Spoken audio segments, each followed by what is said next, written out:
শুভেচ্ছা, শুভেচ্ছা, শুভেচ্ছা। আজকে আপনাদের পড়ে শোনাব লেখক আকবর আলী খানের বই অবাক বাংলাদেশ, বিচিত্র ছলনাজালে রাজনীতি। অধ্যায় ৭, জাতীয় সংসদ, পাশ্চাত্য গণতন্ত্রের সমরূপ অনুকরণ। জীববিজ্ঞানে সমরূপ অনুকরণ নামে একটি ধারণা প্রচলিত আছে। এই ধারণার বক্তব্য হলো যে বেঁচে থাকার প্রতিযোগিতায় টিকে থাকার জন্য অনেক জীবজন্তু এমনভাবে বিবর্তিত হয় যাতে তাদের হিংস্র মনে হয়, কিন্তু আসলে তাদের মধ্যে আদৌ হিংস্রতা নেই। এক ধরনের সাপ রয়েছে যাদের মধ্যে কোনো বিষ নেই, কিন্তু এ ধরনের সাপকে সবাই আক্রমণ করে। সুতরাং সেই সাপকে বেঁচে থাকার জন্য নীল রং ধারণ করতে হয়। সাপের রং দেখে সবাই একে প্রচণ্ড বিষধর সাপ মনে করে এড়িয়ে যায়। এর ফলে এরা বেঁচে যায়। জীববিজ্ঞানের এই ধারণাকে সমাজবিজ্ঞানে প্রয়োগ করেছেন হার্ভার্ড বিশ্ববিদ্যালয়ের অধ্যাপক প্রিটজেট ও তার সহকর্মীরা। তার বক্তব্য হলো যে উন্নয়নশীল দেশসমূহ উন্নত দেশসমূহ থেকে অনেক প্রতিষ্ঠান ধার করেছে, যারা দেখতে উন্নত দেশসমূহের প্রতিষ্ঠানের মতো, কিন্তু আদতে তাদের কোনো কার্যকারিতা নেই।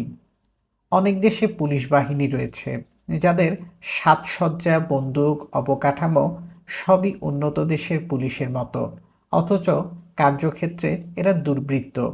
পৃথিবীর অনেক দেশেই নির্বাচিত জাতীয় সংসদ রয়েছে, যাকে জাতীয় সার্বভৌমত্বের প্রতীক হিসেবে গণ্য করা হয়। বাস্তবে অনেক দেশেই সংসদ পাশ্চাত্য গণতন্ত্রের সমরূপ অনুকরণ।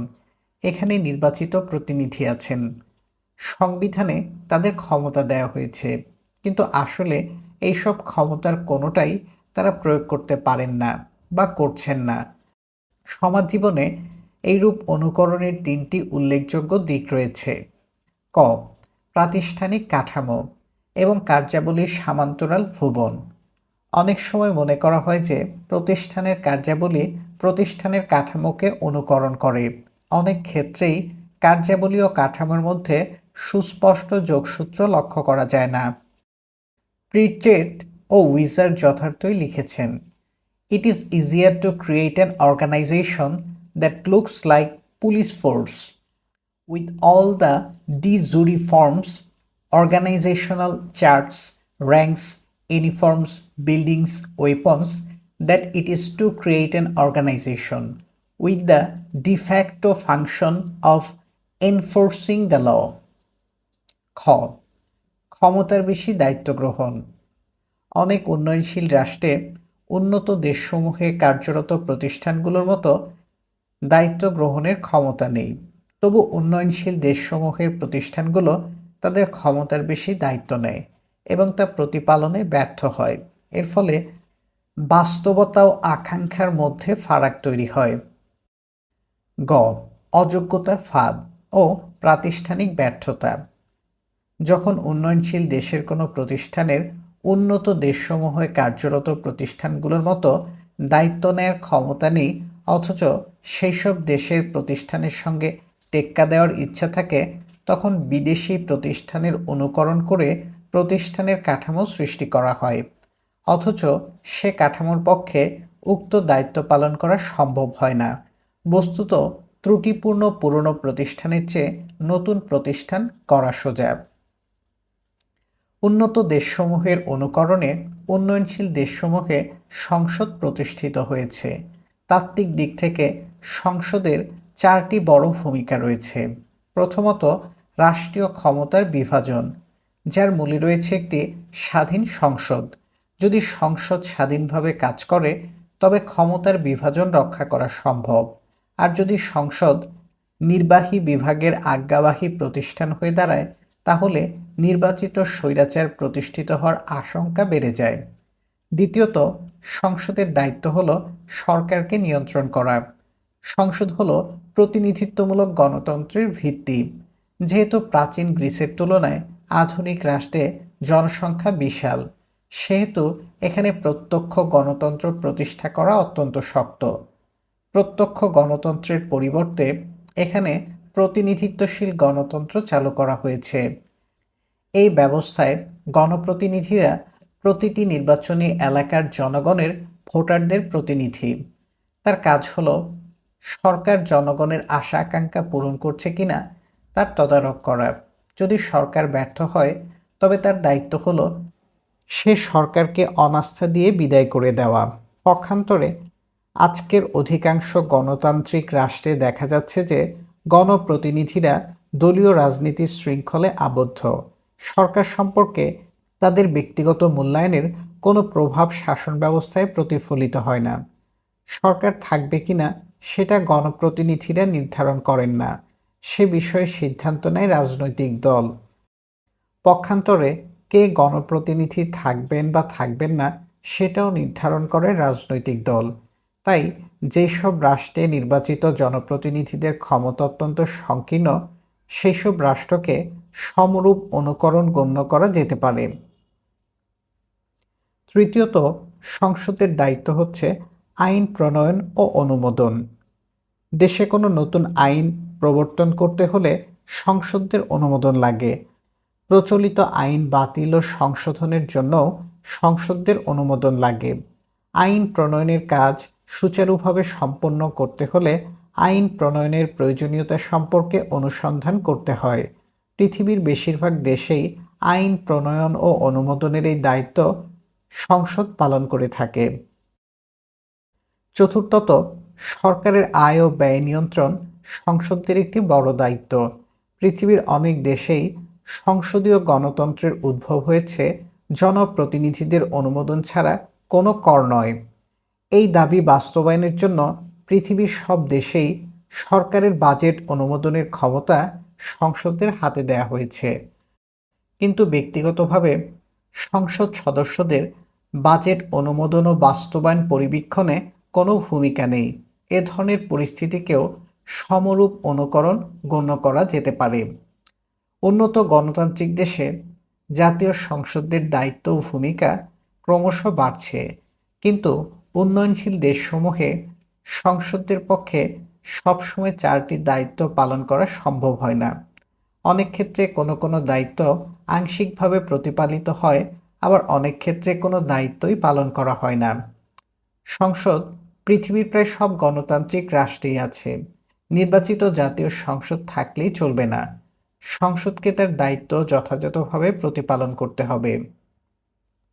বক্ষমান প্রবন্ধের লক্ষ্য হল জাতীয় সংসদদের লক্ষ্য এবং অর্জনের তুলনা করে বাংলাদেশের সংসদদের কার্যকারিতা বৃদ্ধির জন্য সুপারিশ পেশ করা। প্রবন্ধটি 4টি খণ্ডে বিভক্ত। প্রথম খণ্ডে জাতীয় সংসদদের লক্ষ্য সম্পর্কে আলোচনা করা হয়েছে। অনেক উন্নয়নশীল দেশেই সংসদদের ধারণা উন্নত দেশসমূহ থেকে ধার করা হয়েছে। এর ফলে অনেক উন্নয়নশীল দেশেই সংসদ উন্নত দেশের সমরূপ অনুকরণ, কিন্তু কার্যকারিতায় এরা নিষ্ফল। তাই এ প্রসঙ্গে প্রথমেই সমরূপ অনুকরণ তত্ত্ব সম্পর্কে আলোচনা করা হয়েছে।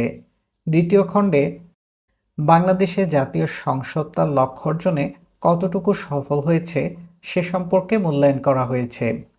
সামগ্রিক বিশ্লেষণে দেখা যায় যে জাতীয় সংসদ তার আইনগত লক্ষ্যমাত্রা অর্জনে অনেক ক্ষেত্রেই ব্যর্থ হয়েছে।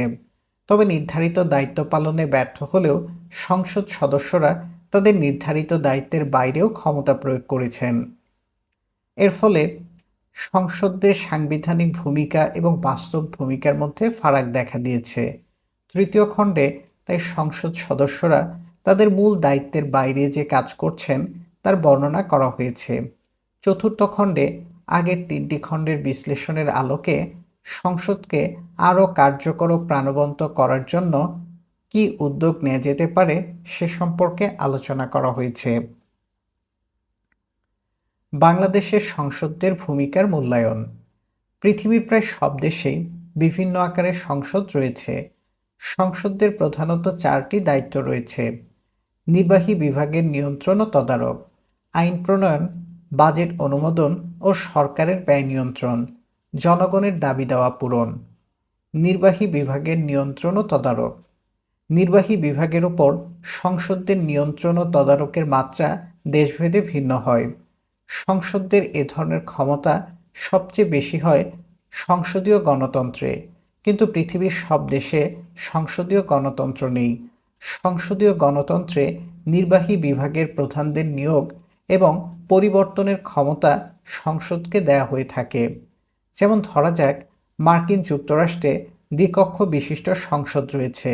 সংবিধানে এই সংসদের ক্ষমতাও চিহ্নিত করা হয়েছে, কিন্তু নির্বাহী বিভাগের প্রধান হলেন রাষ্ট্রপতি।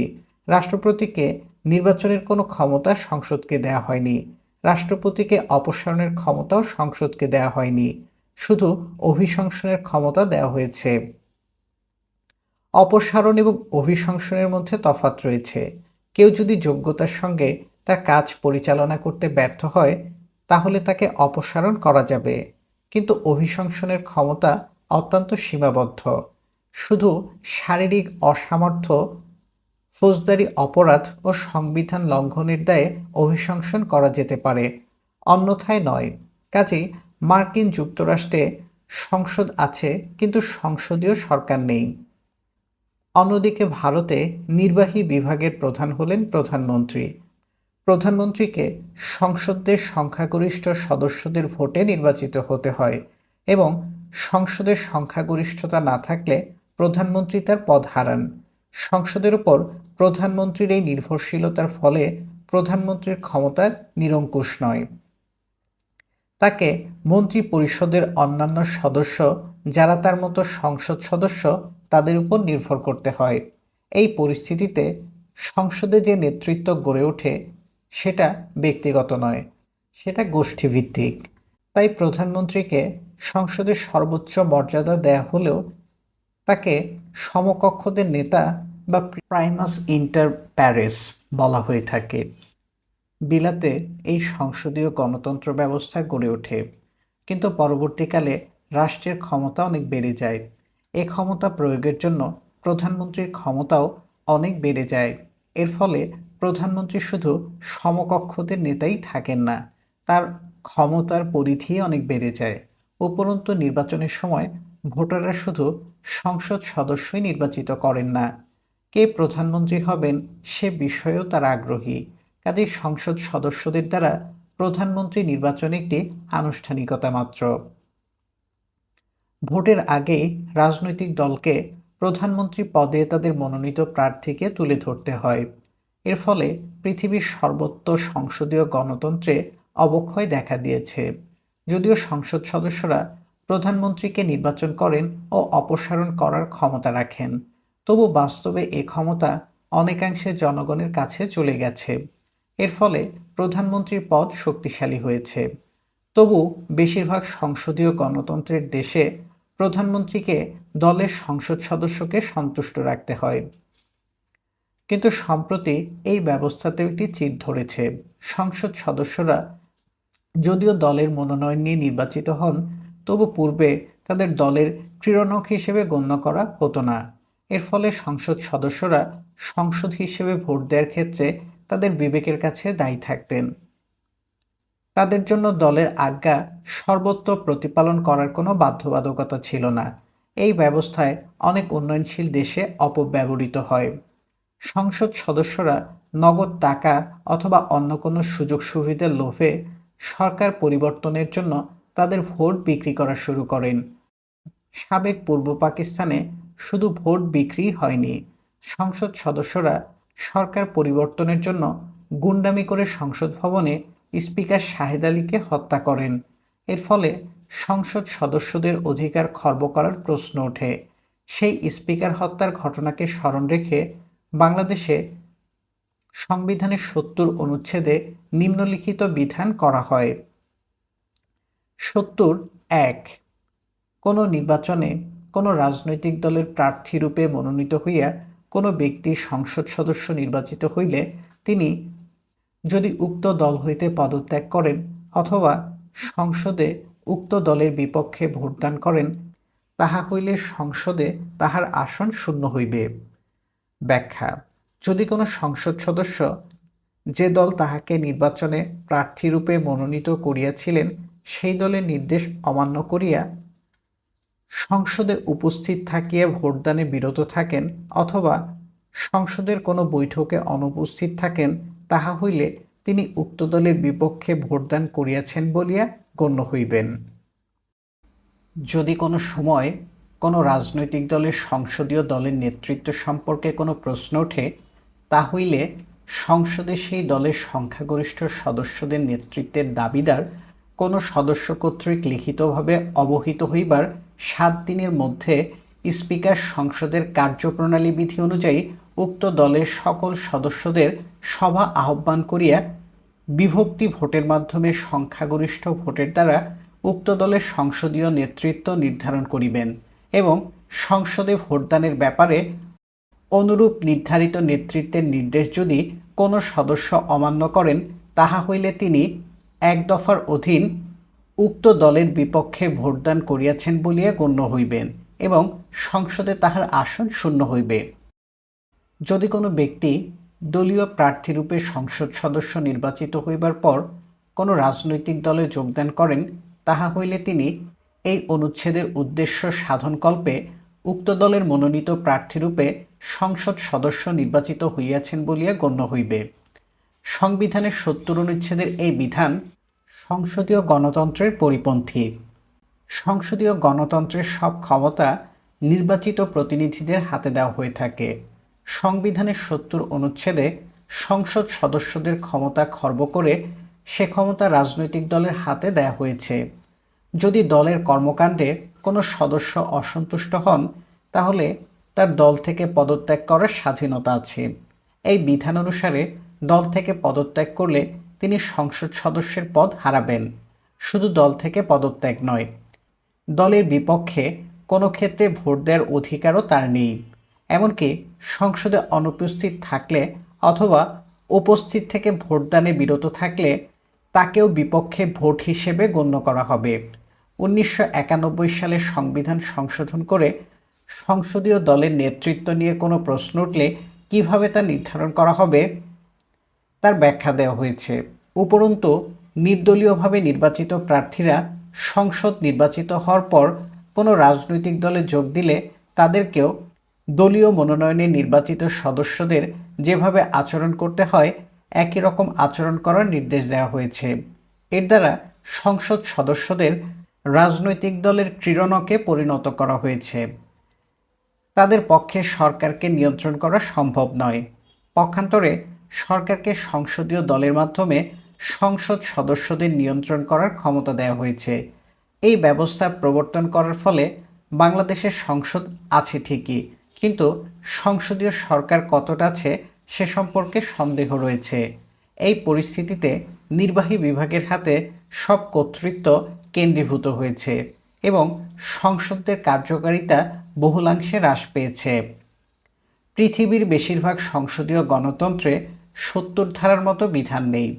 সংসদ সদস্যদের তাদের বিবেক অনুসারে ভোট দেওয়ার ক্ষমতা দেওয়া হয়েছে। তবু সম্প্রতি কোনো কোনো দেশে বাংলাদেশের মতো সংসদ সদস্যদের উপর নিয়ন্ত্রণ প্রতিষ্ঠা করা হয়েছে। পাকিস্তানের সংবিধানে বাংলাদেশের মতো বিধান রয়েছে, কিন্তু বাংলাদেশের সংবিধানে সংসদ সদস্যদের কর্তৃত্ব যেভাবে হ্রাস করা হয়েছে পাকিস্তানে ততটা করা হয়নি। এ প্রসঙ্গে পাকিস্তানের সংবিধানের 66A অনুচ্ছেদ নিচে উদ্ধৃত করা হলো। পাকিস্তানের সংবিধানে সংসদ সদস্যরা 3টি ক্ষেত্রে দলের নির্দেশ অমান্য করলে তাদের সংসদ সদস্যপদ হারাবেন। এই 3টি ক্ষেত্র হলো: 1. প্রধানমন্ত্রী বা মুখ্যমন্ত্রী নির্বাচনে দলের নির্দেশ অনুসারে ভোট না দিলে। 2. আস্থা অথবা অনাস্থা ভোটে দলের নির্দেশ অনুসারে ভোট না দিলে। এবং 3. অর্থ বিল ও সংবিধান সংশোধন সংক্রান্ত বিলের ওপর দলের নির্দেশ অনুসারে ভোট না দিলে। পাকিস্তানের সংবিধান অনুসারে অন্য সব ক্ষেত্রে সংসদ সদস্যদের ইচ্ছে মতো ভোট দেওয়ার স্বাধীনতা রয়েছে। বাংলাদেশের সংবিধানে সংসদ সদস্যদের এ ধরনের কোনো স্বাধীনতা নেই। যে দল সংসদ সদস্যকে নির্বাচিত প্রার্থীরূপে মনোনীত করেছে সেই দলের নির্দেশ অমান্য করে যদি সাংসদ দলের সিদ্ধান্তের বিরুদ্ধে ভোট দেন অথবা ভোটদানে বিরত থাকেন অথবা বৈঠকে অনুপস্থিত থাকেন, তাহলে সংসদে তার আসন শূন্য হবে। বাংলাদেশে তাই সংসদ সদস্যদের উপর দলের নির্দেশ সর্বক্ষেত্রে বাধ্যতামূলক। বাংলাদেশের সংসদ সদস্যদের কোনো ক্ষেত্রেই তাদের বিবেক অনুসারে ভোট দেওয়ার ক্ষমতা নেই।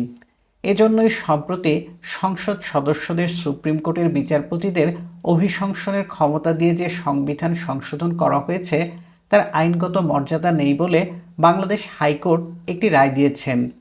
হাইকোর্টের বক্তব্য হলো, অভিশংসন একটি বিচার প্রক্রিয়া এবং বিচার প্রক্রিয়ায় বিচারক তার বিবেকের নির্দেশে কাজ করবেন, অন্য কারো নির্দেশে নয়।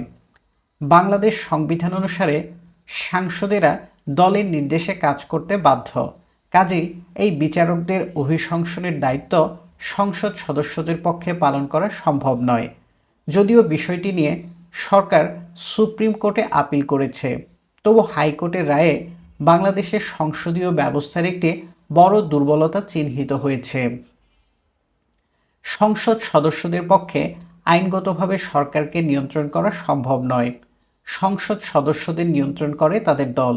যেহেতু 3 দশকের বেশি সময় ধরে বাংলাদেশের সরকার প্রধান এবং দলের প্রধান একই ব্যক্তি, সেহেতু সরকার প্রধান দলীয় প্রধান হিসেবে তার দলের সংসদ সদস্যদের পূর্ণ নিয়ন্ত্রণ করতে পারেন। এছাড়া বাংলাদেশের শাসন ব্যবস্থা কেন্দ্রীভূত। সরকারের সহযোগিতা ছাড়া সংসদ সদস্যরা কোনো অবস্থাতেই রাষ্ট্রের সমর্থন পান না। কাজেই সংসদ সদস্যরা এমনিতেই রাষ্ট্রের সমর্থনের জন্য নির্বাহী বিভাগের মুখাপেক্ষী থাকেন।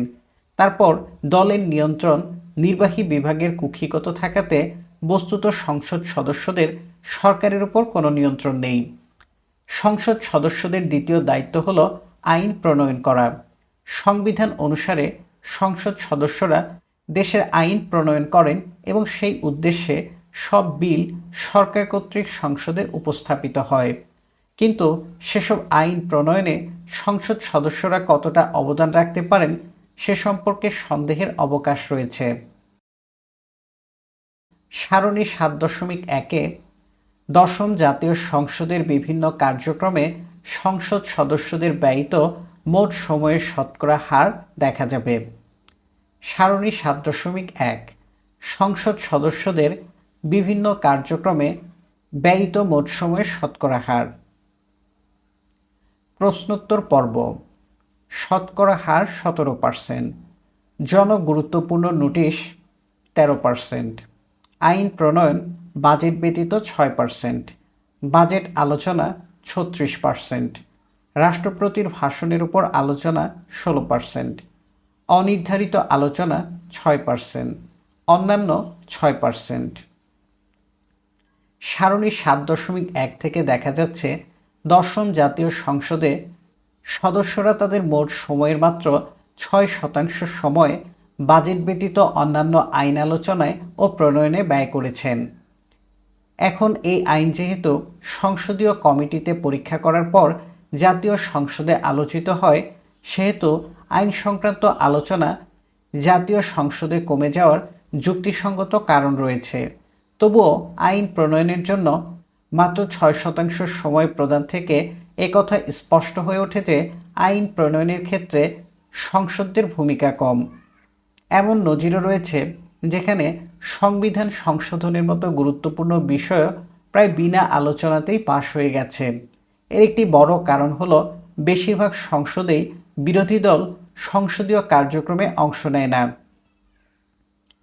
বর্তমান সংসদে আইনগতভাবে বিরোধী দলের উপস্থিতি থাকলেও পরিস্থিতির কোনো উন্নতি হয়নি।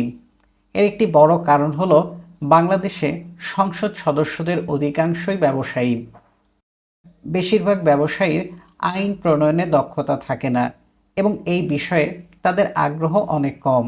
সারণী 7.2-এ বাংলাদেশের নির্বাচিত সংসদ সদস্যদের প্রধান পেশা সম্পর্কে উপাত্ত দেখা যাবে। সারণী 7.2 থেকে দেখা যাচ্ছে গত 4 দশকে সংসদে ব্যবসায়ী সাংসদেরা নিরঙ্কুশ প্রাধান্য লাভ করেছেন। প্রথম সংসদে মাত্র 18% সদস্যদের প্রধান পেশা ছিল ব্যবসা। অষ্টম সংসদে এই হার 58% উন্নীত হয়। নবম সংসদে এই হার ছিল 57%, এবং দশম সংসদে এই হার 59% দাঁড়িয়েছে। অন্যদিকে অন্যান্য পেশাজীবীদের হার উল্লেখযোগ্যভাবে কমে গেছে। প্রথম সংসদে 31% সংসদ সদস্যদের প্রধান পেশা ছিল আইন। অষ্টম সংসদে এই হার 12% নেমে আসে। দশম সংসদে এই হার ছিল 13%। প্রথম সংসদে 12% সদস্য কৃষিজীবী ছিলেন। দশম সংসদে কৃষিজীবীদের হার 5%-এ নেমে এসেছে। প্রথম সংসদে 11% সদস্যের প্রধান পেশা ছিল শিক্ষকতা। দশম সংসদে শিক্ষকদের হার 2%-এ নেমে এসেছে। গত 4 দশকে নির্বাচিত সাংসদদের পেশা পরিবর্তনের ফলে আইন প্রণয়নে আগ্রহী সাংসদদের অভাব পরিলক্ষিত হচ্ছে। সংসদদের তৃতীয় দাবি হচ্ছে জনগণের পক্ষে সরকারের কার্যকলাপ নিয়ন্ত্রণ করা। এই লক্ষ্যে সংসদ সদস্যদের দায়িত্বপ্রাপ্ত মন্ত্রীদের প্রশ্ন করার ক্ষমতা দেওয়া হয়েছে। উপরন্তু বাংলাদেশের প্রধানমন্ত্রীকেও প্রশ্ন করার সুযোগ দেওয়া হয়েছে। বাংলাদেশের সংসদের সংসদ সদস্যরা এ সুযোগ গ্রহণ করে থাকেন। তবে সরকারের উপর এর খুব একটা স্পষ্ট প্রভাব দেখা যায় না। সরকারের তদারকিতে সংসদ সদস্যদের ভূমিকা রয়েছে। সংসদের কার্যবিধিমালায় সংসদ সদস্যদের সংসদে প্রশ্ন উপস্থাপন করার ও তার জবাব পাওয়ার অধিকার রয়েছে। সংসদ সদস্যরা এই অধিকার প্রয়োগ করে তথ্য সংগ্রহ এবং জনগণের অবগতির জন্য তা বিতরণ করার ব্যবস্থা করতে পারেন। এভাবে তারা সরকারের ক্রিয়াকলাপের উপর প্রভাব ফেলতে পারেন। এছাড়া প্রতিটি মন্ত্রণালয় সম্পর্কে সংসদীয় কমিটি নিয়োগ করা হয়েছে। এই সংসদীয় কমিটিসমূহ মন্ত্রণালয় সম্পর্কিত সব কার্যকলাপ বিবেচনা করতে পারেন এবং এই সম্পর্কে সংসদের বিবেচনার জন্য সুপারিশ পেশ করতে পারেন। ব্রিটিশ পার্লামেন্টে কমিটি ব্যবস্থা প্রচলিত ছিল, কিন্তু এইসব কমিটি ছিল অস্থায়ী এবং বিশেষ উদ্দেশ্যে এইসব কমিটি স্থাপন করা হতো। পক্ষান্তরে মার্কিন যুক্তরাষ্ট্রে স্থায়ী কমিটি ব্যবস্থা প্রচলিত ছিল। সম্প্রতি পৃথিবীর সব দেশেই স্থায়ী কমিটি ব্যবস্থা প্রবর্তনের দাবি উঠেছে। এর কারণ হলো দুটি। প্রথমত, যেহেতু সংসদ নির্বাচন 4-5 বছর পর অনুষ্ঠিত হয়, সেহেতু দেশের শাসন সম্পর্কে জনগণের অভিমত প্রকাশের কোনো সুযোগ নেই। যদি সংসদীয় কমিটি সব মন্ত্রণালয়ের কার্যকলাপের উপর নিয়মিত শুনানির ব্যবস্থা করে, তাহলে সরকারের কার্যকারিতা সম্পর্কে জনমত প্রকাশের সুযোগ সৃষ্টি সম্ভব। দ্বিতীয়ত, বাজেট ব্যবস্থা ক্রমশ কেন্দ্রীভূত হয়ে যাচ্ছে। এতে জনমত বিবেচনার কোনো সুযোগ থাকে না। কমিটি ব্যবস্থা প্রবর্তনের মধ্য দিয়ে সে সুযোগ সৃষ্টি করা যেতে পারে। সরকারের উপর সংসদদের নিয়ন্ত্রণ প্রতিষ্ঠা করার আরেকটি উল্লেখযোগ্য উপায় হচ্ছে প্রতিটি মন্ত্রণালয়ের উপর সংসদের স্থায়ী অথবা স্ট্যান্ডিং কমিটি প্রতিষ্ঠা করা। মার্কিন যুক্তরাষ্ট্রের কংগ্রেসে স্ট্যান্ডিং কমিটিসমূহের মাধ্যমেই সংসদীয় কর্তৃত্ব প্রতিষ্ঠা করা হয়।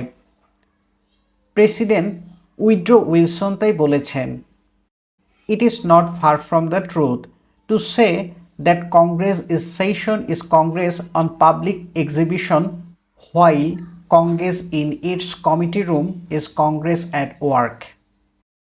তবে সংসদীয় ব্যবস্থায় এ ধরনের কমিটি দ্বিতীয় বিশ্বযুদ্ধের আগে বিশেষভাবে ব্যবহৃত হতো না।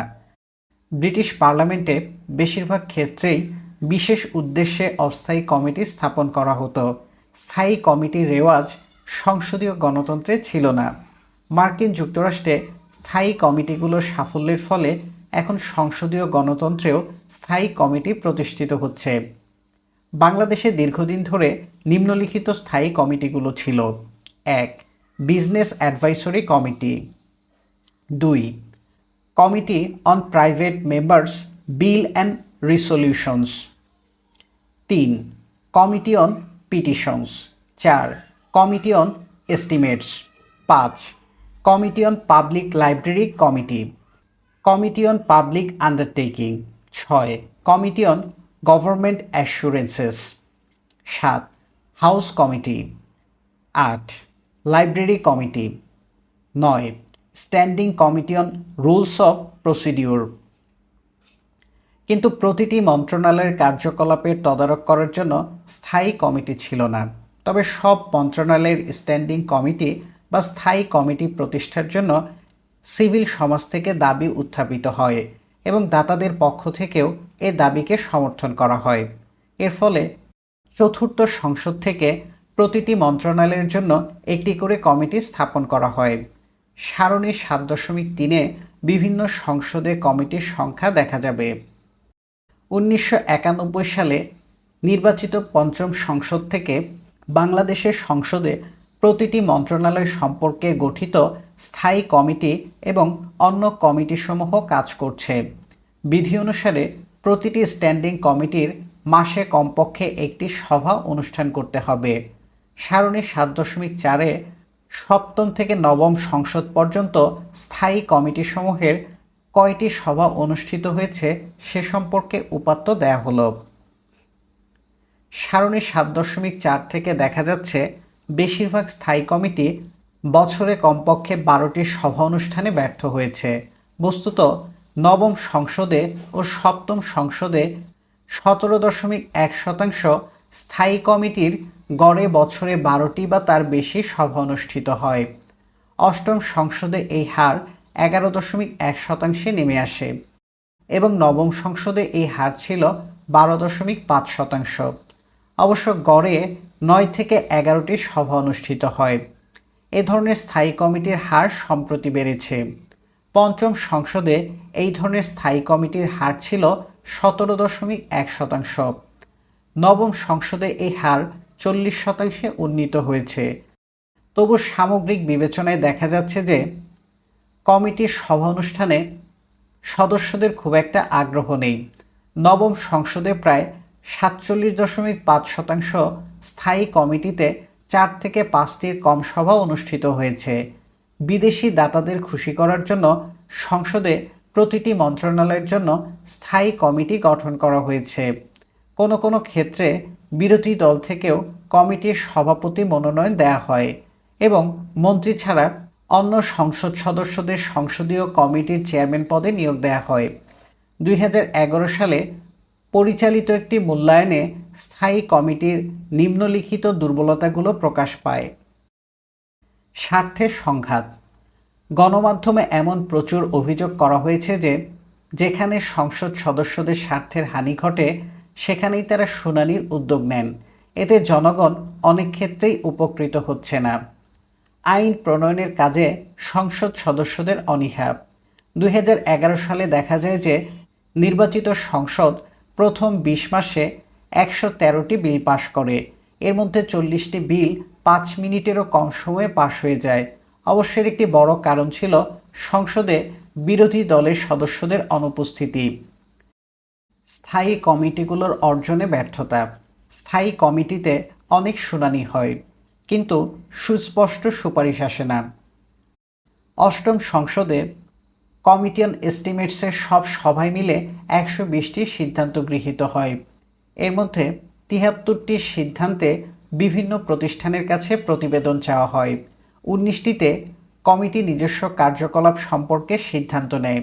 10টি সিদ্ধান্তে সাব কমিটি গঠন করা হয়। মাত্র 18টি সিদ্ধান্তে মন্ত্রণালয়ের কাছে সুপারিশ করা হয়।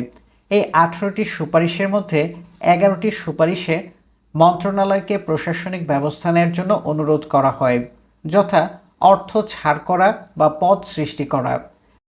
4টি সিদ্ধান্তে বিভিন্ন প্রতিষ্ঠানের আর্থিক সুবিধা দেওয়ার জন্য সুপারিশ করা হয়। মাত্র 3টি সিদ্ধান্ত ছিল নীতি নির্ধারণ সংক্রান্ত, অর্থাৎ 5 বছর ধরে কমিটি যেসব সিদ্ধান্ত নিয়েছে তার মধ্যে মাত্র 3টি সিদ্ধান্ত ছিল নীতি নির্ধারণমূলক, আর এই 3টি সিদ্ধান্তের একটিও বাস্তবায়িত হয়নি। স্থায়ী কমিটির ভূমিকা। স্থায়ী কমিটির ভূমিকা বিষয়ে যেসব আইন প্রণয়ন করা হয়েছে সেখানেও জটিলতা রয়েছে। এর ফলে কোনো কোনো ক্ষেত্রে দলের পক্ষ থেকে স্থায়ী কমিটির ক্ষমতা খর্ব করা হয়েছে। এ ধরনের ঘটনার বর্ণনা ইতিমধ্যে অনেক গবেষণায় তুলে ধরা হয়েছে। এছাড়া মন্ত্রণালয় সংক্রান্ত স্থায়ী কমিটিগুলোর সিদ্ধান্ত বাস্তবায়নে যথাযথ পরিবীক্ষণও করা হয় না। সংসদ সদস্যদের চতুর্থ দায়িত্ব হচ্ছে সরকারের বাজেট অনুমোদন করা এবং সরকারের আয় ব্যয়ের সঠিক পরিচালনা নিশ্চিত করা। এই দায়িত্ব প্রতিনিধিত্ব ছাড়া কোনো কর আরোপ করা চলবে না। এই নীতির বাস্তবায়ন, নো ট্যাক্সেশন উইদাউট রিপ্রেজেন্টেশন। বাজেটের মাধ্যমে সংসদ এ ক্ষমতা প্রয়োগ করে, কিন্তু সংসদের অনুমোদন ছাড়া অথবা নিয়ম বহির্ভূতভাবে অতিরিক্ত খরচ করলে বাজেটের কোনো শৃঙ্খলা থাকে না। এই শৃঙ্খলা প্রতিষ্ঠার জন্য নিরীক্ষণ ব্যবস্থার প্রবর্তন করা হয়েছে এবং এই নিরীক্ষার তদারকের দায়িত্ব দেওয়া হয়েছে সংসদকে। সরকারি হিসাব কমিটি এই দায়িত্ব পালন করে থাকে। তাত্ত্বিক দিক থেকে বাজেট প্রণয়ন ও বাস্তবায়নের ক্ষেত্রে সংসদের নিরঙ্কুশ প্রাধান্য থাকা সত্ত্বেও বাংলাদেশে এ ব্যাপারে সংসদের প্রায় কোনো ক্ষমতা নেই বললেই চলে। সংসদে বাজেট প্রণয়ন করে সরকার এবং সংসদ সদস্যরা এ বাজেটে বিচার বিবেচনাহীন অনুমোদন প্রদান করে। সংসদ সদস্যরা বাজেট প্রস্তাব হা কিংবা না করতে পারেন, কিন্তু তারা বাজেট সংশোধন করতে পারেন না। তারা নতুন কোনো ব্যয়ের জন্য অনুমোদন প্রদান করতে পারেন না।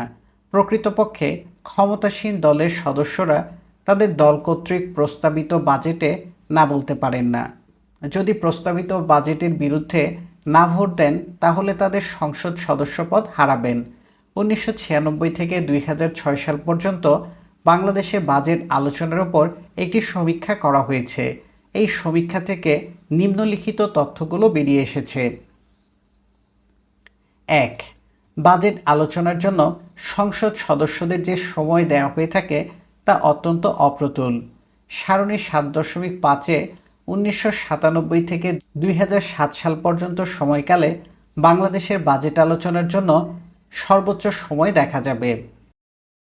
সারণী 7.5 থেকে দেখা যাচ্ছে যে 1997-98 থেকে 2006 থেকে 7 সাল পর্যন্ত বাজেটের উপর বিশদ আলোচনা এবং ভোটদানের জন্য সংসদকে 18 দিন থেকে 24 দিন সময় দেওয়া হয়েছে। গড়পড়তা সংসদকে 20.7 দিন সময় দেওয়া হয়। এই সময়ের মধ্যে সংসদকে বাজেটের উপর সাধারণ আলোচনা করতে হয়, সম্পূরক বাজেট আলোচনা ও অনুমোদন করতে হয় এবং পরবর্তী অর্থ বছরের ব্যয়ের জন্য নির্দিষ্টকরণ বিল পাশ করতে হয়। উপরন্তু কর সংক্রান্ত প্রস্তাব নিয়ে নতুন অর্থ আইন পাশ করতে হয়। এ ধরনের কাজ এত অল্প সময়ের মধ্যে সুচারুরূপে করা কোনো মতেই সম্ভব নয়। প্রকৃতপক্ষে ধরেই নেওয়া হয় যে বাজেট অনুমোদন একটি আনুষ্ঠানিক প্রক্রিয়া মাত্র এবং এই আনুষ্ঠানিকতার জন্য বেশি সময় দেওয়ার প্রয়োজন নেই। সমীক্ষা থেকে দেখা যাচ্ছে, যদিও বাজেট আলোচনায় আরও বেশি সময় বরাদ্দের জন্য ওকালতি করার পক্ষে যুক্তি আছে, বাস্তবে সংসদ সদস্যরা তাদের জন্য বরাদ্দ অপ্রতুল সময়টুকুও ব্যবহার করেন না। যদি সদস্যরা বাজেট আলোচনায় গড়ে প্রতি সপ্তাহে 20 ঘন্টা সময় কাজে লাগাতেন, তাহলে বাজেট আলোচনায় তারা গড়ে 60 ঘন্টার সময় দিতে পারতেন। কিন্তু প্রতি বাজেট আলোচনার জন্য গড় সময় ছিল 35.1 ঘন্টা। এ তথ্য থেকে দেখা যাচ্ছে সংসদ সদস্যরা বক্তব্য প্রদানে তাদের বরাদ্দ সময়ের কমপক্ষে 40% ব্যবহার করেনি। এর একটি কারণ হতে পারে যে সংসদ সদস্যদের বক্তব্য দেওয়ার কোনো আগ্রহ ছিল না। সম্পূরক বাজেটের উপর আলোচনা হয় অত্যন্ত বিক্ষিপ্ত। 1997-98 থেকে 2006-07 সময়কালে সম্পূরক বাজেটের উপর গড়ে 4.16 ঘন্টা আলোচনা হয়েছে। সর্বনিম্ন আলোচনার সময় ছিল 1 বছর 2.25 ঘন্টা। বাজেট তৈরিতে দুর্বলতার জন্য সম্পূরক বাজেট ছোটখাটো সংশোধনীর মধ্যে সীমাবদ্ধ থাকে না। প্রায়ই এতে মূল হিসাবের আমূল পরিবর্তন করা হয়। বেশিরভাগ ক্ষেত্রে মূল বাজেট হচ্ছে শুধু একটি মুখোশ আর সম্পূরক বাজেট হচ্ছে প্রকৃত বাজেট। অথচ সম্পূরক বাজেটের উপর আলোচনার জন্য যে সময় বরাদ্দ করা হয় সে সময় কোনো অর্থবহ আলোচনা সম্ভব নয়।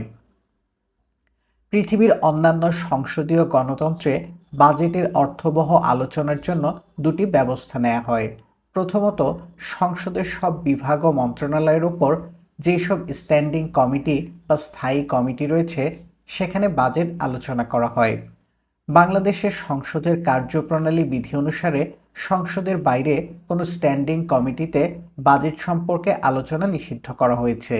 ইংল্যান্ড, কানাডা, ভারত, অস্ট্রেলিয়া ও নিউজিল্যান্ডে যদি স্ট্যান্ডিং কমিটিতে বাজেট আলোচনা করা যায়, তাহলে বাংলাদেশে তা না করার কোনো যৌক্তিকতা নেই।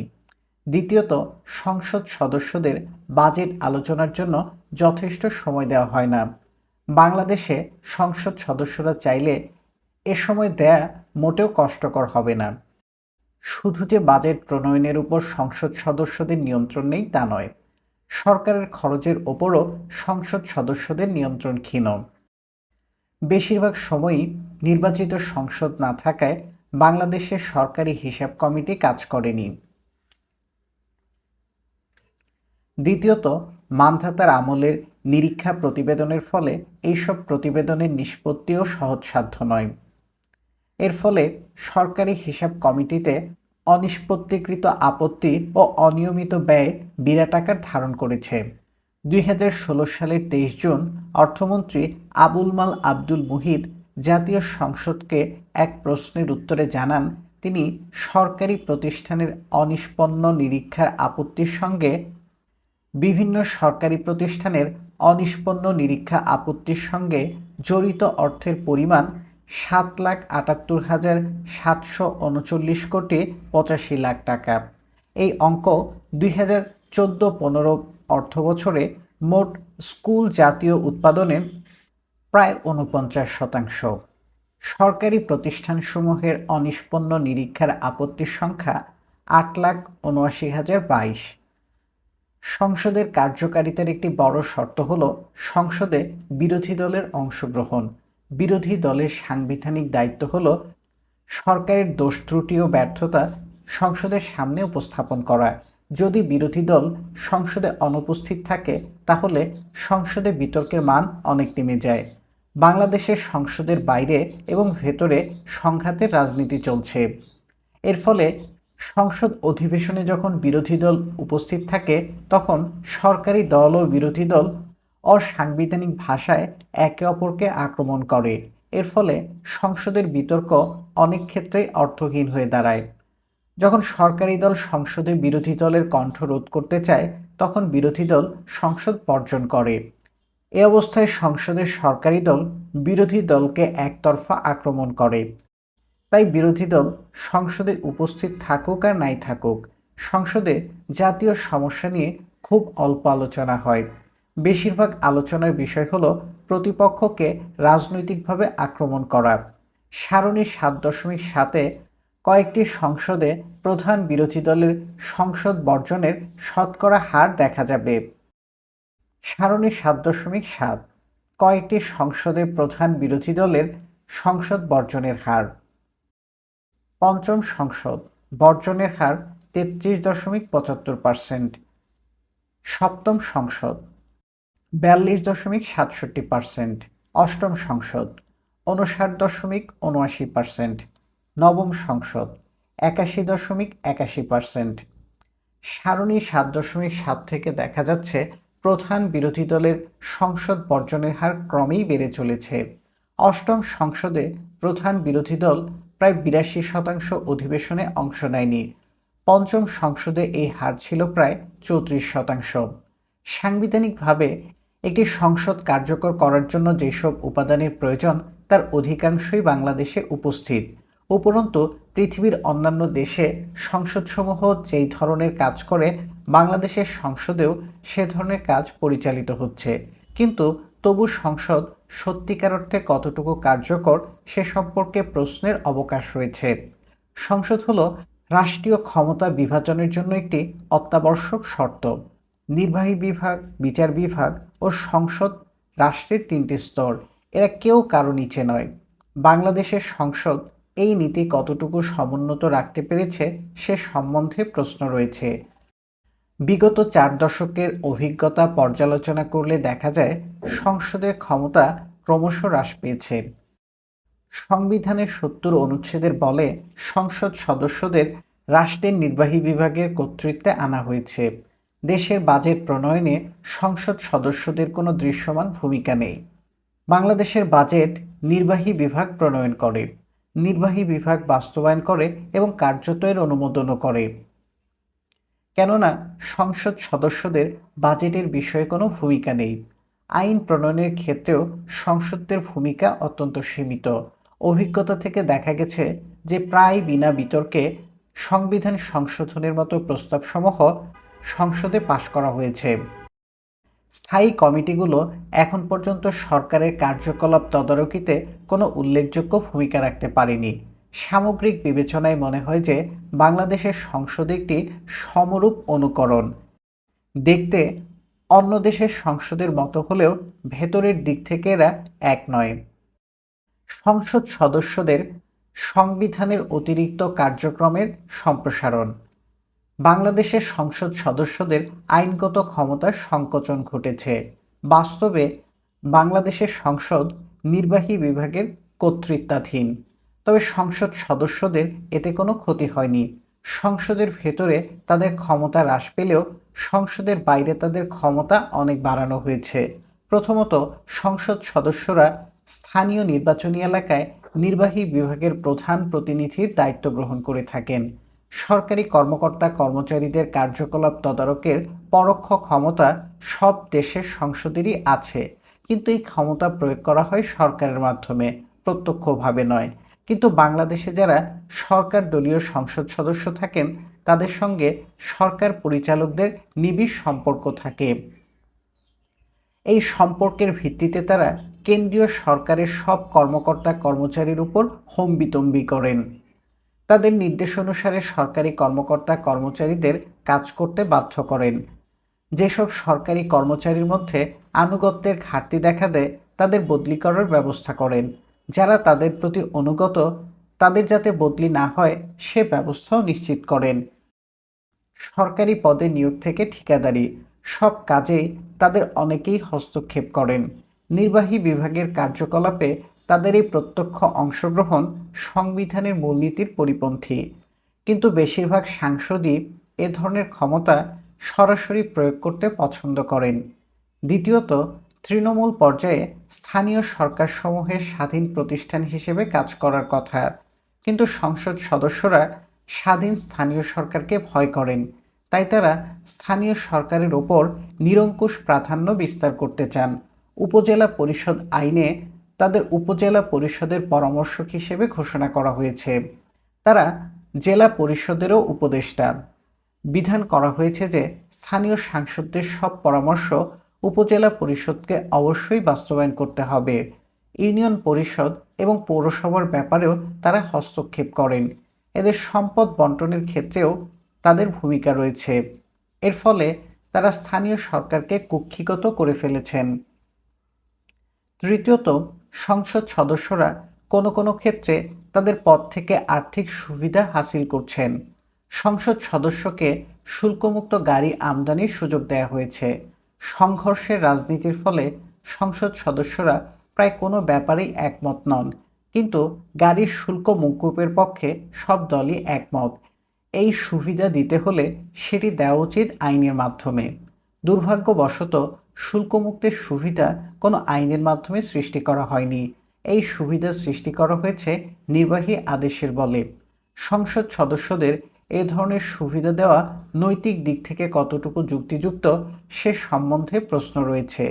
কিন্তু যদি তর্কের খাতিরে স্বীকার করে নেওয়াও হয় যে সংসদ সদস্যদের যাতায়াতের জন্য গাড়ি ক্রয়ের বিশেষ সুযোগ দেওয়া উচিত, তবু বর্তমানে প্রচলিত পদ্ধতিকে কোনোভাবেই সমর্থন করা যায় না।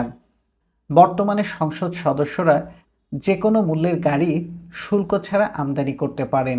এর ফলে উচ্চ শুল্ক দিয়ে যেসব গাড়ি ছাড় করাতে হয় সেসব গাড়ি তারা ছাড় করেন এবং তা বিক্রি করে অনুপার্জিত মুনাফা লাভ করেন। এই ধরনের ব্যবস্থা কোনো মতেই গ্রহণযোগ্য নয়। শুল্কমুক্ত গাড়ি না দিয়ে সংসদ সদস্যদের গাড়ি ক্রয়ের জন্য 20 থেকে 25 লাখ টাকা এককালীন মঞ্জুরি দিলে এ ধরনের দুর্নীতি একেবারে বন্ধ করা সম্ভব। দ্বিতীয়ত, সংসদ সদস্যরা বিভিন্ন মন্ত্রণালয়ের প্রকল্পের অর্থে বিদেশে স্টাডি ট্যুর বা শিক্ষা সফর করতে যান। সংসদ সদস্যদের বিদেশে প্রশিক্ষণ দেওয়ার জন্য ইউএনডিপির অর্থায়নে আলাদা প্রকল্প রয়েছে এবং অতীত অভিজ্ঞতা থেকে দেখা যায় এ ধরনের প্রকল্পে দাতাদেরও অংশগ্রহণ রয়েছে। সংসদের বাজেটেও বিদেশ সফরের জন্য বরাদ্দ আছে। যদি শিক্ষা সফরের প্রয়োজন হয় তাহলে এর জন্য অর্থের সংস্থান সংসদের বাজেটে করা যেতে পারে। কিন্তু সংসদ সদস্যরা এই ব্যবস্থায় রাজি নন। তারা মন্ত্রণালয়ের প্রকল্পের অর্থে শিক্ষা সফর করেন। এই ধরনের সফরের কোনো ফল লাভ হয় কিনা তা নিশ্চিত নয়, তবে এ ধরনের কাজ সম্পূর্ণ বেআইনি। উদাহরণস্বরূপ 25 আগস্ট 2016 সালে দৈনিক প্রথম আলোতে প্রকাশিত মন্ত্রণালয়ের টাকায় 15 সংসদীয় কমিটির বিদেশ সফর শীর্ষক সংবাদটি উল্লেখ করা যায়। এই প্রতিবেদনে উল্লেখ করা হয়েছে যে দশম জাতীয় সংসদের 50টি সংসদীয় কমিটির মধ্যে এখন পর্যন্ত 15টি কমিটির শতাধিক সদস্য 24 বার বিদেশ সফর করেছেন ও যেসব কমিটির সদস্যরা এখনও শিক্ষা সফরের সুযোগ পাননি তারা অত্যন্ত ক্ষুব্ধ। ওই পত্রিকার 2 জুন 2016 সালের আরেকটি প্রতিবেদন থেকে জানানো যায় যে রাজধানী উন্নয়ন কর্তৃপক্ষের অর্থায়নে 2010 সাল থেকে 2016 সাল পর্যন্ত বিশ্বের 13টি দেশে মন্ত্রী সাংসদেরা মোট 22 বার সফর করেছেন। এর মধ্যে 11টি সফরে খরচ হয়েছে 2 কোটি টাকার বেশি। অন্য দুটি সফরে কত ব্যয় হয়েছে তা জানা নেই। অথচ এই 22টি শিক্ষা সফরের কোনো সুফল নগর উন্নয়নের ক্ষেত্রে দেখা যাচ্ছে না। আসলে এ ধরনের শিক্ষা সফর আদৌ কতটুকু প্রয়োজনীয় সে সম্পর্কে প্রশ্ন রয়েছে। আরও অভিযোগ রয়েছে অনেক সংসদ সদস্য তাদের টেলিফোন বিল পরিশোধ করেন না। 2006 সালে এই মর্মে হাইকোর্টে জনস্বার্থ মামলা দায়ের করা হয়। সংসদ সদস্যরা সরকারের কাছ থেকে কী ধরনের সুযোগ সুবিধা নিতে পারবেন তা নির্ধারিত হয় member of parliament privileges act দ্বারা। এই আইনের বাইরে তাদের কোনো সুযোগ নেওয়ার অধিকার নেই। অথচ হরহামেশাই এই ধরনের কার্যকলাপ ঘটছে বলে গণমাধ্যমে অভিযোগ দেখা যায়। এর ফলে সংসদ সদস্যদের কার্যকলাপে নৈতিকতার নিশ্চয়তার কোনো উপায় নেই। নির্বাহী বিভাগ থেকে বিভিন্ন রকম সুযোগ সুবিধা তারা গ্রহণ করছেন। তারা রাজকের জমি ও ফ্ল্যাট বরাদ্দ পাচ্ছেন। এইসব মিলে সংসদ সদস্যদের পদ একটি লোভনীয় পদে উন্নীত হওয়ার উপক্রম হয়েছে। এখানে একটি বড় সমস্যা হলো সংসদ সদস্যদের জন্য এখনও কোনো আচরণবিধি প্রণয়ন করা হয়নি। এর ফলে তাদের বিভিন্ন দাবি দেওয়ার যৌক্তিকতা বিশ্লেষণ করা সম্ভব নয়। সংসদ সদস্যরা শিক্ষা প্রতিষ্ঠানগুলোর উপরও খবরদারি করেন। বেসরকারি শিক্ষা প্রতিষ্ঠানসমূহের পরিচালনা পর্ষদে সংসদ সদস্যরা নিজে সভাপতি হন অথবা তাদের মনোনীত ব্যক্তিরা সভাপতি হন। এভাবে একজন সংসদ সদস্য তার নির্বাচনী এলাকায় শিক্ষা প্রতিষ্ঠানসমূহকে নিয়ন্ত্রণ করেন। অতি সম্প্রতি মহামান্য হাইকোর্ট ডিভিশন সংসদ সদস্যদের পদাধিকার বলে পরিচালনা পর্ষদের সভাপতি পদে মনোনয়ন বেআইনি ঘোষণা করেছেন। এই রায় সংবিধানের মূল চেতনার সঙ্গে সঙ্গতিপূর্ণ, তবে সরকার এর বিরুদ্ধে আপিল করেছে। সংসদ সদস্যদের এ ধরনের নেতিবাচক কার্যক্রমে অংশগ্রহণ জনমনেও বিভিন্ন প্রশ্নের জন্ম দেয়। সারণী 7.8-এ টিআইবি পরিচালিত একটি সমীক্ষার কিছু ফলাফল দেখা যাবে। সারণী 7.8 থেকে দেখা যাচ্ছে যে 81.8% জনগণ বিশ্বাস করে যে সংসদ সদস্যরা প্রশাসনিক কাজের উপর প্রভাব বিস্তার করেন। দ্বিতীয়ত 76.9% জনগণ বিশ্বাস করে যে শিক্ষা প্রতিষ্ঠানসমূহ সংসদ সদস্যরা নিয়ন্ত্রণ করেন। 75.5% জনগণ বিশ্বাস করে যে সংসদ সদস্যরা উন্নয়ন বরাদ্দের অপব্যবহার করেন। এই সমীক্ষার সবচেয়ে উল্লেখযোগ্য তথ্য হলো যে 75.6% জনগণ বিশ্বাস করে সংসদ সদস্যরা অপরাধমূলক কার্যক্রমে জড়িত বা তা সমর্থন করেন। বাংলাদেশের সংসদকে কার্যকর করার জন্য সংসদ সদস্যদের আইনগত দায়িত্ব পালনের ক্ষেত্রে যেসব প্রতিবন্ধকতা সৃষ্টি করা হয়েছে সেগুলো দূর করতে হবে। সে কাজটি সহজসাধ্য নয়। এর জন্য নির্বাহী বিভাগের ক্ষমতা পুনর্বিন্যাস করতে হবে এবং রাজনীতির সংস্কৃতি পরিবর্তন করতে হবে। পক্ষান্তরে সংসদ সদস্যদের সংবিধানের অতিরিক্ত ক্ষমতা প্রয়োগ হ্রাস করতে হবে। এই ব্যবস্থা সংসদ সদস্যদের কাছে গ্রহণযোগ্য নয়। এর জন্য বড় ধরনের রাজনৈতিক পরিবর্তনের প্রয়োজন রয়েছে। উপসংহার: সাংবিধানিক দিক থেকে বাংলাদেশের জাতীয় সংসদই প্রতিনিধিত্বমূলক গণতন্ত্রের ভিত্তি।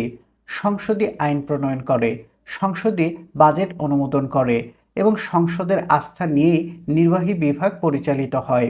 আইনের দিক থেকে এর ক্ষমতা প্রশ্নাতীত, কিন্তু বাস্তবে দেখা যায় যে প্রতিষ্ঠানটি আদৌ তার ক্ষমতা প্রয়োগ করতে পারে না।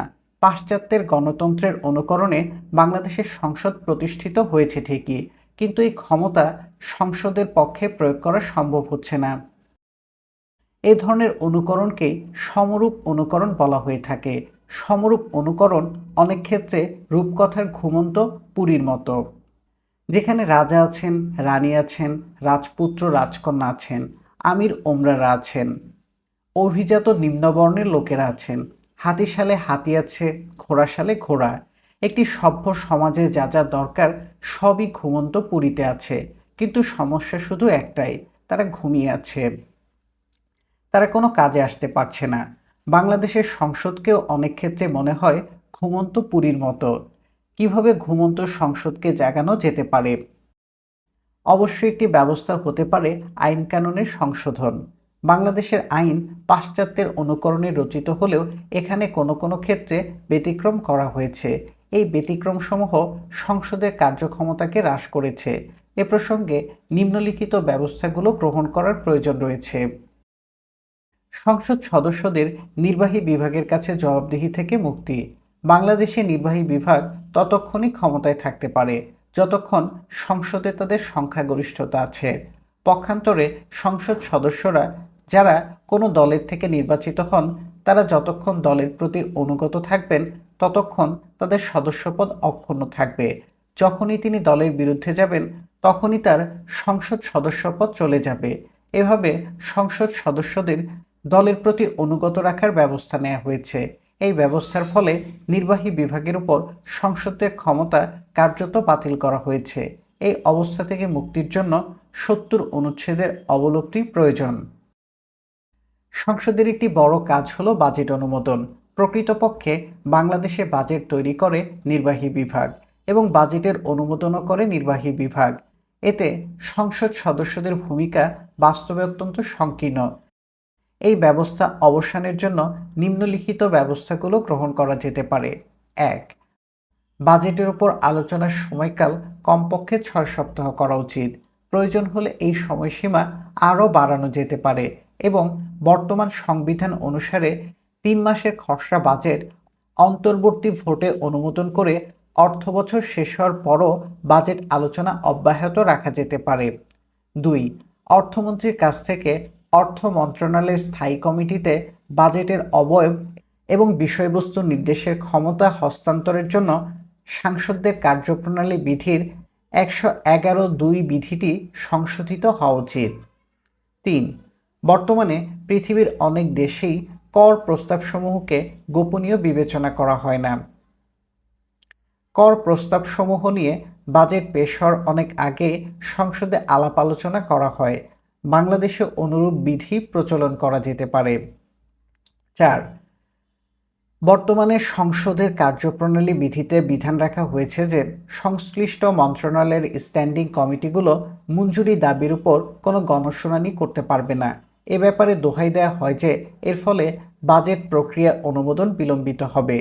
কিন্তু পৃথিবীর সব বড় সংসদীয় গণতান্ত্রিক দেশ যথা যুক্তরাজ্য, কানাডা, অস্ট্রেলিয়া, ভারত ইত্যাদি দেশে মন্ত্রণালয় সংক্রান্ত স্থায়ী কমিটিসমূহকে তাদের মঞ্জুরি বিবেচনার জন্য গণশুনানি করার সুযোগ দেওয়া হয়েছে। বাংলাদেশেও এ ধরনের সুযোগ প্রচলন করা যেতে পারে। ৫. বাংলাদেশে বর্তমানে সম্পূরক বাজেট সম্পর্কে প্রায় কোনো আলোচনাই হয় না। সম্পূরক বাজেট বিবেচনার জন্য পর্যাপ্ত সময় দেয়া যেতে পারে। ৬. সংসদীয় কমিটিগুলোর গণশুনানিতে দরিদ্র মানুষ ও তাদের সংগঠনগুলোকে সুযোগ দেওয়ার ব্যবস্থা নিতে হবে। সরকারের জবাবদিহি নিশ্চিত করার ক্ষমতা দেয়া হয়েছে সংসদকে, কিন্তু সংসদ এই ক্ষমতা প্রয়োগ করতে পারে না। এই লক্ষ্যে সংসদীয় কমিটিকে আরও শক্তিশালী করার প্রয়োজন রয়েছে। তবে আইনগত ক্ষমতা বাড়লে সংসদ অধিকতর কার্যকর হবে, এর কোনো নিশ্চয়তা নেই। সংসদের কার্যকারিতার জন্য সুষ্ঠু আইনই যথেষ্ট নয়, এর সঙ্গে আরও দুটি বিষয় নিশ্চিত করতে হবে। প্রথমত, এমন সংসদ সদস্য নির্বাচিত করতে হবে যারা সংসদ সদস্য হিসেবে তাদের দায়িত্ব পালনে উৎসাহী। দুর্ভাগ্যবশত ইদানিং বাংলাদেশে অধিকাংশ নির্বাচিত সংসদ সদস্যের প্রধান পেশা হলো ব্যবসা। এর ফলে তারা জনগণের স্বার্থ রক্ষার বদলে নিজেদের স্বার্থ রক্ষায় অনেক উৎসাহী হয়ে ওঠেন। দুর্ভাগ্যবশত সংসদ সদস্যরা তাদের মূল দায়িত্ব হারিয়ে অতিরিক্ত অর্থ উপার্জন করতে পারেন, সে ব্যাপারে অনেক ব্যবস্থা নেওয়া হয়েছে। এ ধরনের অশুভ প্রবণতা রোধ করার জন্য নিম্নলিখিত ব্যবস্থাগুলো গ্রহণ করা উচিত। আচরণবিধি। বাংলাদেশে সংসদ সদস্যদের কোনো আচরণবিধি নেই। এর ফলে অনৈতিক কার্যকলাপ সব ক্ষেত্রে সুস্পষ্টভাবে চিহ্নিত করা সম্ভব হয় না। এ বিষয়ে একটি আইন অথবা বিধি অবিলম্বে জারি করা যেতে পারে।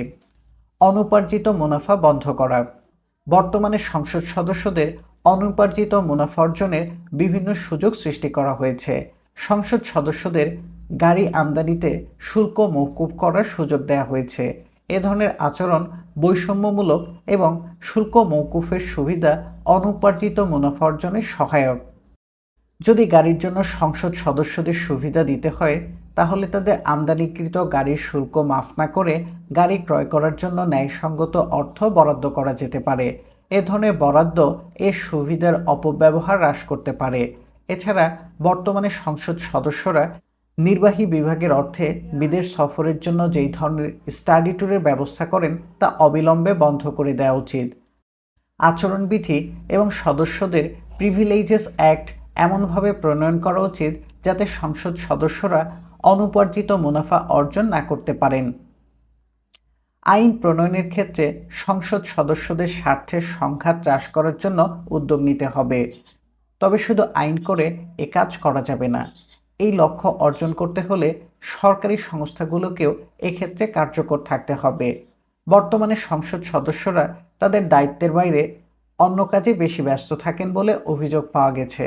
প্রথমত, সংসদ সদস্যরা কেন্দ্রীয় সরকারের পক্ষে তাদের নির্বাচনী এলাকায় কর্মরত সব সরকারি কর্মচারীর উপর নিয়ন্ত্রণ প্রতিষ্ঠা করেন।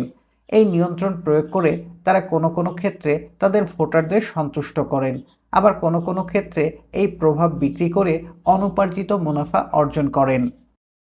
দ্বিতীয়ত, উপজেলা পরিষদের উপর সংসদ সদস্যদের কর্তৃত্ব প্রতিষ্ঠা করা হয়েছে। তাদের পরামর্শ উপজেলা পরিষদের জন্য বাধ্যতামূলক করা হয়েছে। উপজেলা পরিষদের মাধ্যমে তারা ইউনিয়ন পরিষদকেও নিয়ন্ত্রণ করে থাকেন। উপরন্তু সংসদ সদস্যদের বিরোধিতার ফলেই বাংলাদেশে এতদিন নির্বাচিত জেলা পরিষদ প্রতিষ্ঠা করা সম্ভব হয়নি। সংসদ সদস্যদের স্থানীয় সরকারের উপর কর্তৃত্ব তুলে না দিলে সাংসদেরা স্থানীয় সরকারকে কক্ষিগত করে তাদের ক্ষমতা বৃদ্ধির চেষ্টা করবেন। স্থানীয় সরকার ছাড়াও সংসদ সদস্যরা স্কুল, কলেজ, মাদ্রাসা সহ বিভিন্ন শিক্ষা প্রতিষ্ঠানকে নিয়ন্ত্রণ করে থাকেন।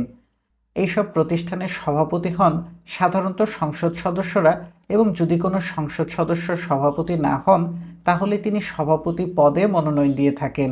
এ ধরনের ব্যবস্থা অগণতান্ত্রিক। ইতিমধ্যে হাইকোর্ট এই ব্যবস্থা তুলে নেওয়ার জন্য সুপারিশ করেছেন। ওপরের আলোচনা থেকে দেখা যাচ্ছে যে বাংলাদেশের সংসদকে কার্যকর করার জন্য শুধু সংসদদের আইনগত ক্ষমতা বাড়ালেই চলবে না, সঙ্গে সঙ্গে সেখানে সংসদ সদস্যরা তাদের মূল দায়িত্বের বাইরে যেসব কর্তৃত্ব প্রতিষ্ঠা করছেন অথবা অনুপার্জিত মুনাফা সৃষ্টি করছেন তাও দূর করতে হবে। এ কাজ সহজ হবে না। সংসদ সদস্যরা এই ধরনের সংস্কারে রাজি হবেন না।